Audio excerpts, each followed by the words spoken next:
November മാസത്തിൽ വരാൻ പോകുന്ന അമേരിക്കയുടെ പ്രസിഡന്റ് തെരഞ്ഞെടുപ്പ്, സെപ്റ്റംബറിൽ പ്രഖ്യാപിക്കാൻ സാധ്യതയുള്ള ഇൻട്രസ്റ്റ് റേറ്റ് കട്ട് ഡിസിഷൻ എന്നിവയുടെ പശ്ചാത്തലത്തിൽ കഴിഞ്ഞ ദിവസം അമേരിക്കൻ മാർക്കറ്റിൽ ഒരു കോഷ്യസ് അപ്രോച്ചാണ് കാണാൻ സാധിച്ചത്. ഇൻഡെക്സുകൾ പലതും ഫ്ലാറ്റ് സൈഡിൽ ക്ലോസിംഗ് നൽകി.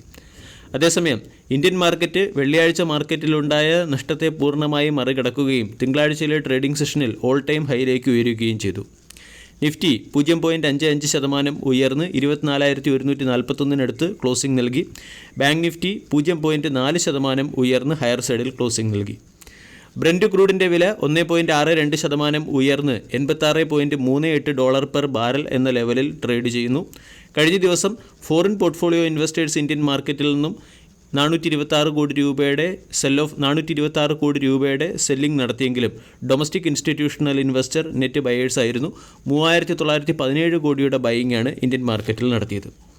ഇനി ഇന്നത്തെ ട്രേഡിംഗ് സെഷനിൽ സ്റ്റോക്ക് സ്പെസിഫിക് ആക്ഷൻ വരാൻ സാധ്യതയുള്ള ചില പ്രധാനപ്പെട്ട സ്റ്റോക്കുകളിലേക്ക് കടക്കാം. ഓട്ടോമൊബൈൽ കമ്പനികളുടെ സെയിൽസ് റിപ്പോർട്ട് പൂർണ്ണമായും പുറത്തു വന്നിട്ടുണ്ട്. ഓട്ടോമൊബൈൽ കമ്പനികൾക്ക് മുകളിലുള്ള മാർക്കറ്റ് റിയാക്ഷൻ കഴിഞ്ഞ ട്രേഡിംഗ് സെഷനിൽ കാണാൻ സാധിക്കുകയും ചെയ്തു. ഹീറോ മോട്ടോർ കോർപ്പിൻ്റെ ടോട്ടൽ സെയിൽസ് 15% വർദ്ധിച്ച് 5.03 ലക്ഷം യൂണിറ്റായി ഉയർന്നിട്ടുണ്ട്.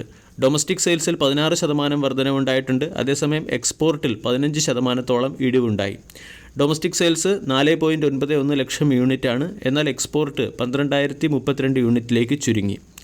മോട്ടോർ സൈക്കിൾ സെയിൽസിൽ 17% വർധനവുണ്ടായി. 4.73 ലക്ഷം യൂണിറ്റ് മോട്ടോർ വെഹിക്കിളാണ് ഹീറോ മോട്ടോർ കോർപ്പ് ജൂൺ മാസത്തിൽ സെൽ ചെയ്തത്. ഏഷ്യർ മോട്ടോഴ്സിൻ്റെ റോയൽ എൻഫീൽഡ് മോട്ടോർ സെയിൽസിൽ 5% ഇടിവുണ്ടായിട്ടുണ്ട്. 73,141 യൂണിറ്റ് റോയൽ എൻഫീൽഡ് വെഹിക്കിളുകളാണ് ഏഷ്യർ മോട്ടോർ ജൂൺ മാസത്തിൽ സെൽ ചെയ്തത്. എക്സ്പോർട്ട് 27% ഇടിഞ്ഞ് 7,024 യൂണിറ്റിലേക്ക് ചുരുങ്ങിയിട്ടുണ്ട്. ടി വി എസ് മോട്ടോഴ്സിൻ്റെ സെയിൽസിൽ 5% വർധനവ് ഇയർ ഓൺ ഇയറിൽ കാണാൻ സാധിക്കും. കഴിഞ്ഞ വർഷത്തെ ജൂൺ മാസവുമായി താരതമ്യപ്പെടുത്തുമ്പോൾ ടോട്ടൽ സെയിൽസ് 5% ഉയർന്ന് 3.3 ലക്ഷം യൂണിറ്റായി മാറിയിട്ടുണ്ട്. ടു വീലർ സെയിൽസ് 6% വർദ്ധിച്ച് 3.22 ലക്ഷം യൂണിറ്റായി മാറി. മോട്ടോർ സൈക്കിൾ സെയിൽസ് 3% വർദ്ധിച്ച് 1.52 ലക്ഷം യൂണിറ്റായി മാറി. സ്കൂട്ടർ സെയിൽസ് 6% വർദ്ധിച്ച് 1.28 ലക്ഷം യൂണിറ്റായി മാറി. ഇലക്ട്രിക് വെഹിക്കിൾ സെയിൽസ് 10% വർദ്ധിച്ച് 15,889 യൂണിറ്റായി മാറി. എന്നാൽ എക്സ്പോർട്ട് 4% ഇടിഞ്ഞ് 76,074 യൂണിറ്റായി രേഖപ്പെടുത്തിയിട്ടുണ്ട്. ഏറ്റവും മോശം ക്വാർട്ടർലി സെയിൽസ് റിപ്പോർട്ട് പുറത്തുവിട്ടത് ടാറ്റ മോട്ടോഴ്സാണ്. ടാറ്റ മോട്ടോഴ്സിൻ്റെ സെയിൽസ് ഇയർ ഓൺ ഇയറിൽ 8% ഇടിഞ്ഞ് 74,147 യൂണിറ്റായി കുറഞ്ഞിട്ടുണ്ട്. കൊമേഴ്ഷ്യൽ വെഹിക്കിൾസിൻ്റെ സെയിൽസ് 7% ഇടിഞ്ഞ് 31,980 യൂണിറ്റായി മാറി. പാസഞ്ചർ വെഹിക്കിൾസിൻ്റെ സെയിൽസ് 8% ഇടിഞ്ഞ് 43,624 യൂണിറ്റായി മാറി. ഇ വി സെയിൽസ് 34% ഇടിഞ്ഞ് 4,657 യൂണിറ്റായി മാറി. ഇവിടെ ഡൊമസ്റ്റിക് സെയിൽസിൽ 2% വർധനവ് കാണാൻ സാധിക്കുന്നു. അതുപോലെ തന്നെ ഡൊമസ്റ്റിക് കൊമേഴ്ഷ്യൽ വെഹിക്കിൾ സെയിൽസിൽ 6% വർധനവും പാസഞ്ചർ വെഹിക്കിൾ സെയിൽസിൽ 1% ഇടിവും വന്നിട്ടുണ്ട്. ഇ വി സെയിൽസ് 14% ഇടിഞ്ഞ് 16,579 യൂണിറ്റായി കുറഞ്ഞിട്ടുണ്ട്. 2025 ഫിനാൻഷ്യൽ ഇയറിലെ ക്വാർട്ടർ 1 ഡേറ്റയാണ് നമ്മളിവിടെ ഡിസ്കസ് ചെയ്തത്. ഇനി ഇന്നത്തെ ട്രേഡിംഗ് സെഷനിൽ അസറ്റ് മാനേജ്മെൻറ്റ് കമ്പനികളെയും അതുപോലെ തന്നെ ക്യാംസ് പോലുള്ള സ്റ്റോക്കുകളെയും ശ്രദ്ധിക്കാവുന്നതാണ്. ക്യാംസുമായി ബന്ധപ്പെട്ട പ്രധാന അപ്ഡേറ്റ്, ക്യാംസ് ഗൂഗിൾ ക്ലൗഡുമായി ചേർന്ന് ഒരു ക്ലൗഡ് നേറ്റീവ് പ്ലാറ്റ്ഫോം ഡെവലപ്പ് ചെയ്യാൻ തീരുമാനിച്ചിട്ടുണ്ട്. അസറ്റ് മാനേജ്മെൻറ്റ് ബിസിനസ് സർവീസുമായി ബന്ധപ്പെട്ട് ഒരു ക്ലൗഡ് നേറ്റീവ് പ്ലാറ്റ്ഫോം ഡെവലപ്പ് ചെയ്യുന്നതിനാണ് ഗൂഗിൾ ക്ലൗഡുമായി ക്യാംസ് പാർട്ണർഷിപ്പിലെത്തിയിരിക്കുന്നത്. ഗണേശ ഇക്കോസ്പിയർ എന്ന സ്റ്റോക്കിനെ ഇന്നത്തെ ട്രേഡിംഗ് സെഷനിൽ ശ്രദ്ധിക്കാം. കമ്പനി പെറ്റി ചിപ്സ് മാനുഫാക്ചറിങ്ങിൻ്റെ 3rd ലൈൻ ഓഫ് പ്രൊഡക്ഷൻ ആന്ധ്രാപ്രദേശിലെ വാറങ്കലിൽ ആരംഭിച്ചിട്ടുണ്ട്.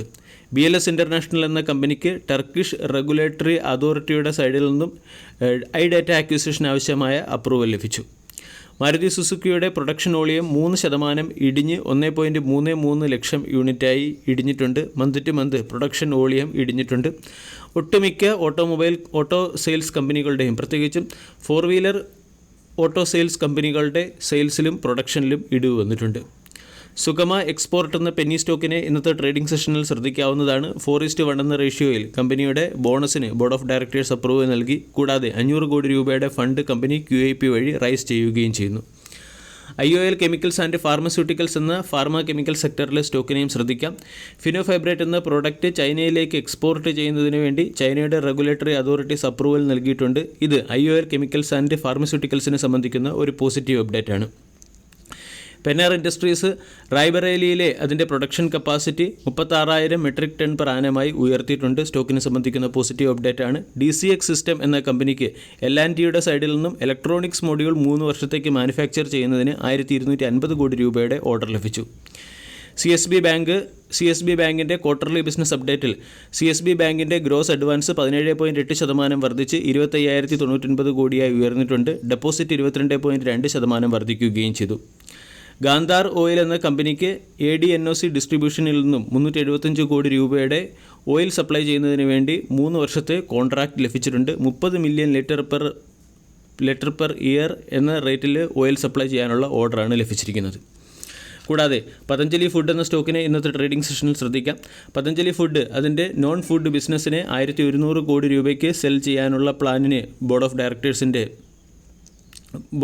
പതഞ്ജലി ആയുർവേദിൻ്റെ നോൺ ഫുഡ് ബിസിനസ്സിനെ ബൈ ചെയ്യാനുള്ള പ്ലാനിന് ബോർഡ് ഓഫ് ഡയറക്ടേഴ്സിൻ്റെ അപ്രൂവൽ ലഭിച്ചിട്ടുണ്ട്. NMDCയുടെ പ്രൊഡക്ഷൻ റിപ്പോർട്ട് പുറത്തു വന്നിട്ടുണ്ട്. NMDCയുടെ ടോട്ടൽ പ്രൊഡക്ഷൻ 3.2% ഇയർ ഓൺ ഇയറിൽ ഇടിഞ്ഞ് 3.37 മില്യൺ ടണ്ണായി മാറി. സെയിൽസ് 9% ഇടിഞ്ഞ് 3.73 മില്യൺ ടണ്ണായി മാറിയിട്ടുണ്ട്. ലംബ് അയണിൻ്റെ പ്രൈസ് 5,110 പെർ ടണ്ണിൽ നിന്നും 5,959 പെർ ടണ്ണായി ഉയർത്തുകയും ചെയ്തിട്ടുണ്ട്. വീഡിയോ എല്ലാവർക്കും ഇഷ്ടമായി എന്ന് വിശ്വസിക്കുന്നു. Thank you.